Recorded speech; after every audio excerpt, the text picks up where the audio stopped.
Hello, I'm Brandy Agerbeck of loosetooth.com, and today I've got the second idea shaper in the second step of sorting and grouping. Last time we talked about the filter, which is just naturally the ways we think through a pile of ideas and start sorting them in different ways. Now, this next idea shaper goes hand in hand with the filter, and that's the flag. That's setting apart certain ideas using different types of highlighting. Very, very simply, it can be just any kind of mark that adds a flag that adds attention to a particular idea. So I'm going to show you some quick examples of exactly some of those choices. So first, a very classic flag we have are bullet points. In this case, those flags are simply helping you visually see that we've got 1, 2, 3, 4, 5, 6 points in this drawing. So it's not coding, it's not doing anything but setting apart these points as each being individual pieces of information. Now, in the Graphic Facilitators Guide, I talked about the Essential 8, a sequential way of looking at what the heck do you get on that big piece of paper when you're working as a graphic facilitator. The first step in the Essential 8 is the text. You know, here we've just got the dummy lines of text, but the first step is text, capturing what you hear. The second one, not super sexy, but it's bullet points. It's simply helping you distinguish one point from another. So here in the idea shapers, that is translated into the flag. Same idea. So here very simply, same bullet point used throughout to help distinguish one point from another. A couple more options we have here is setting up, making a set read as a set apart because it's got a set of those bullet points. So here we understand that these are 4 items in a grouping because of those flags. Another way we can use a flag, you can see here in the yellow, is really highlighting something. This burst of yellow lines is going to draw your attention to that specific point. So here on this page of 6 points, you understand this is a set of ideas, four items, a set of 4 items. Here you understand, whoosh, something really interesting is happening over there with those spark lines. What do we have next? Next, we have flags doing a couple different things.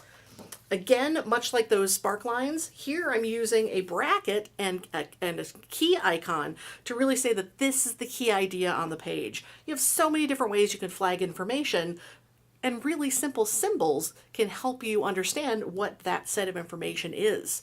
So here, just with a key, I understand that this is a key idea among the things on this page. In the red, we see flags being used to create sequence.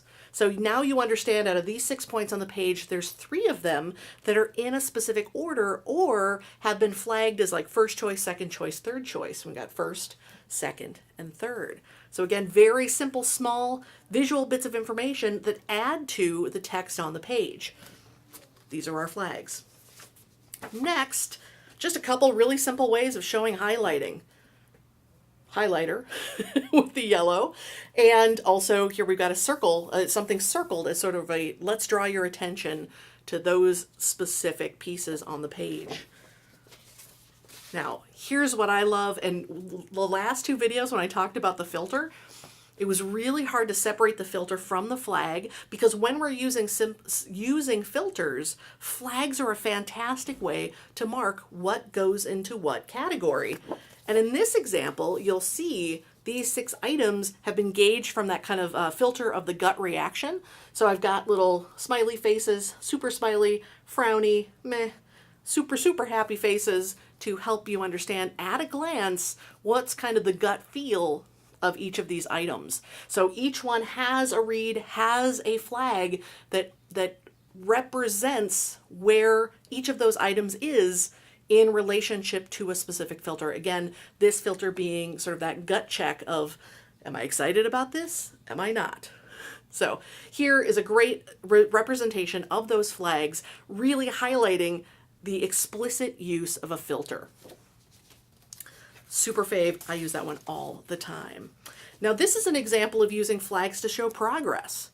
Very simply, we've got some yellow boxes and we've got red tick marks, like for instance this one, if a task is sort of partway done, and then the classic Xing out a task when it is complete. So So many different ways you can use a flag. And I know it's really simple, but you know what? I'm here to make these simple ideas known and clear and usable, and to help show you some of those different choices you have. Because again, anytime you're making a drawing, making that drawing is full of countless choices, but every choice you make, you're making meaning for yourself, or you're making meaning for the group that you're supporting. Lastly, very, very simple, much like that kind of gut check with the smiley face and the frowny face, color coding. You can create a really clear sense of groups and categories by color coding the information. So here we've got some things marked with a yellow box, some things marked with a red box, and again, very simple visual cues, very simple flags added to each of those items to let you know what the heck they mean. That, very simply, is the flag.